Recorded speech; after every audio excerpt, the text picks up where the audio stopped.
प्यारे बच्चों, आज हम कक्षा 6 हिंदी व्याकरण शब्द विचार में प्रयोग के आधार पर शब्द भेद पढ़ेंगे।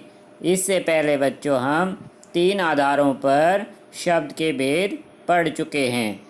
आपको उन्हें आज फिर से रिवाइज कर लेना है और प्रयोग के आधार पर शब्द के भेद को समझकर याद करना है।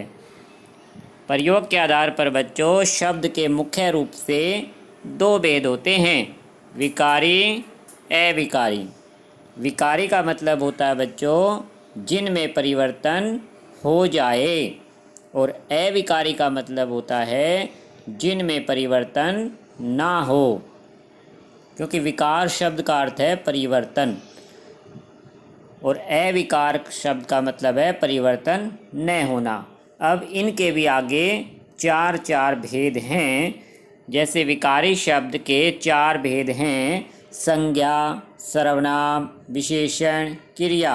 इनके बारे में हम अगले अध्यायों में डिटेल में स्टडी करेंगे। इसी तरह अविकारी शब्द के भी मुख्य 4 भेद हैं, क्रिया विशेषण, संबंध बोधक, समुच्चय बोधक, विस्मयादि बोधक। अभी आपको इनके केवल नाम याद रखने हैं, डिटेल में हम अगले अध्यायों में समझेंगे। विकारी शब्द का अर्थ याद रखना है कि जिन शब्दों में लिंग, वचन और कारक के कारण विकार का अर्थ क्या है?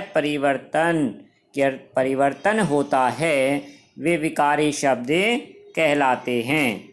ये 4 प्रकार के हैं, संज्ञा, सर्वनाम, विशेषण, क्रिया। कि इन शब्दों में बच्चों लिंग, वचन और कारक के अनुसार परिवर्तन हो जाता है। जैसे कोई संज्ञा शब्द का उदाहरण लेते हैं कि कलम जैसे संज्ञा शब्द है, इसका हम वचन बदल सकते हैं कलम, कलमें, पुस्तक, पुस्तकें, तो इनका रूप बदल जाता है। कोई सर्वनाम शब्द का उदाहरण लें, जैसे वह का हम वचन परिवर्तन कर सकते हैं, वह से वे, बहुवचन के लिए वे का प्रयोग किया जाता है।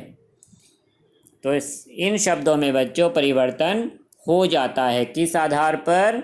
लिंग, वचन और कारक के कारण परिवर्तन हो जाता है। सेकंड है बच्चों अविकारी, कि जिनमें विकार यानी परिवर्तन ना हो। जिन शब्दों के रूप में लिंग, वचन और कारक के कारण कोई विकार अर्थात परिवर्तन नहीं होता। मेन बात याद रखनी है कि परिवर्तन नहीं होता, वे अविकारी शब्द कहलाते हैं। ये भी 4 प्रकार के, क्रिया विशेषण, संबंध बोधक, समुच्चय बोधक, विस्मयादि बोधक। कि इनके बारे में डिटेल में अगले अध्यायों में स्टडी करेंगे। अविकारी शब्द का एक उदाहरण है जैसे और, तथा, किंतु, परंतु, इसलिए, क्योंकि। ये ऐसे शब्द हैं बच्चों जिनका प्रयोग ऐसे ही किया जाता है, इन पर लिंग, वचन, कारक का प्रभाव नहीं पड़ता, क्योंकि इनके लिंग, वचन परिवर्तन नहीं किए जा सकते, इसलिए ये न परिवर्तन होने वाले यानी अविकारी शब्द कहलाते हैं। आज आपको इसे रिवाइज कर लेना है। हमारा चैप्टर कंप्लीट होता है बच्चों, और इस चैप्टर में हमने क्या क्या बातें सीखी, आओ दोहराएं। कि उन बातों को एक बार दोहरा लेते हैं। वर्णों के सार्थक मेल से शब्द बनते हैं। सार्थक जरूरी है बच्चों जिसका कोई अर्थ हो। प्रत्येक शब्द का कोई ना कोई अर्थ अवश्य होता है। उत्पत्ति या स्रोत के आधार पर शब्द के 5 भेद किए जाते हैं, तत्सम, तद्भव, देशज, विदेशी और संकर। रचना के आधार पर शब्द के 3 भेद होते हैं, रूढ़ शब्द, यौगिक शब्द, योग रूढ़ शब्द। अर्थ के आधार पर शब्द के 2 प्रकार के होते हैं, सार्थक और निरर्थक। सार्थक शब्दों के 4 भेद हैं: एकार्थी, अनेकार्थी, पर्यायवाची, विलोम शब्द।